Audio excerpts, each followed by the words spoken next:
Assalamualaikum warahmatullahi wabarakatuh. Perkenalkan, nama saya Silvina, NIM 120800223 dari kelas Agroteknologi 5E. Video ini dibuat untuk memenuhi tugas video dari kultur jaringan dengan dosen pengampu Ibu Dr. Rosmaina SPMSI. Pada video ini saya akan membahas tentang jenis kultur jaringan. Di dalam kultur jaringan ini terdapat 5 pembagian. Yang pertama, kultur embrio. Yang kedua, kultur organ. Yang ketiga, kultur kalus. Yang keempat, kultur protoplasma. Dan yang kelima, kultur haploid. Yang pertama kita bahas tentang kultur embrio. Kultur embrio merupakan teknik kultur jaringan yang menggunakan eksplan yang berasal dari embrio muda dan embrio dewasa. Tujuan dari kultur embrio ini adalah untuk mendapatkan tanaman yang variabel. Kultur embrio ini memiliki peranan penting dalam program pemulihan tanaman. Kultur embrio dapat berfungsi sebagai pencegah keguguran dan juga untuk merangsang perkecambahan. Selanjutnya yaitu kultur organ. Kultur organ lebih dikenal sebagai kultur yang berasal dari bagian tanaman tertentu. Bagian tanaman yang dipakai biasanya berupa jaringan meristem tanaman, helaian daun, tumber rhizogonum, pucuk kormus, tumber kologonum, ruas batang muda, dan akar. Selain itu, perbanyakan dengan kultur organ dapat dilakukan pada waktu yang singkat dibandingkan dengan perbanyakan tanaman dengan cara konvensional.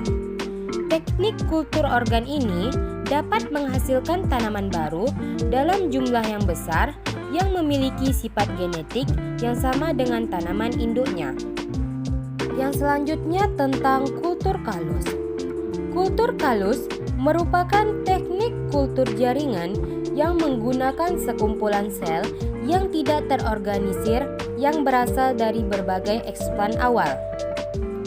Secara teoritis, kalus diinduksi dari eksplan organ tanaman yang mengalami pelukaan.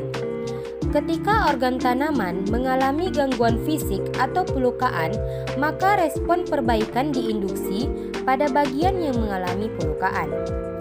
Respon ini bersama-sama dengan induksi pembelahan sel-sel utuh yang berada di dekat pelukaan untuk menutup pelukaan. Secara morfolog, variasi bentuk kalus terdiri atas yang pertama, kalus kompak.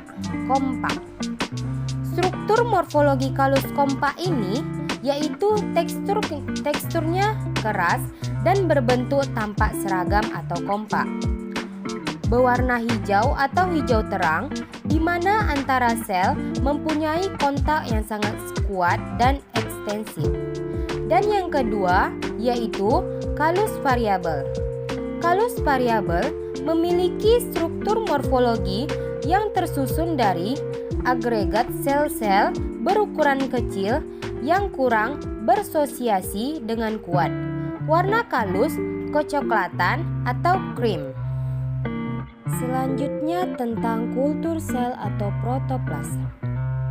Kultur protoplasma adalah kultur yang berasal dari sel-sel muda yang dikulturkan dalam media cair.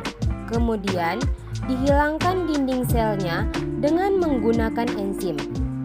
Protoplasma kemudian dibiarkan membelah diri dan membentuk dinding kembali pada media padat.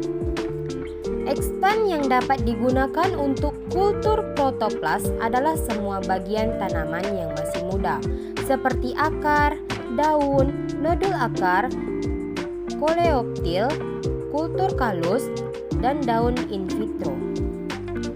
Kultur protoplas bertujuan untuk memodifikasi genetik sel. Perbedaan kultur protoplas dengan kultur biasa adalah tidak adanya dinding sel. Dan yang terakhir tentang kultur haploid. Kultur haploid merupakan kultur yang berasal dari bagian reproduktif tanaman, yaitu kepala sari atau tepung sari. Dari kultur tersebut diharapkan dapat tumbuh dan beregenerasi menjadi tanaman haploid. Apabila secara khusus yang dipakai sebagai bahan awal adalah serbuk sari, maka kultur saring disebut dengan kultur mikrospora. Sedangkan kultur anter berasal dari bagian kepala sari. Tanaman haploid dapat dikembangkan dengan teknik kultur in vitro mikrospora dan anter. Teknik kultur mikrospora berbeda dengan kultur anter. Kultur anter menggunakan anter sebagai ekspan, kemudian ditanam pada medium padat. Pada kultur mikrospora, ekspan yang digunakan adalah serbuk sari muda atau yang biasa disebut dengan mikrospora dengan teknik memecah anter terlebih dahulu. Kemudian mikrospora ditanam pada medium cair. Baiklah, itulah sekian dari penjelasan saya. Lebih dan kurang saya mohon maaf. Wabillahi taufiq wal hidayah. Wassalamualaikum warahmatullahi wabarakatuh.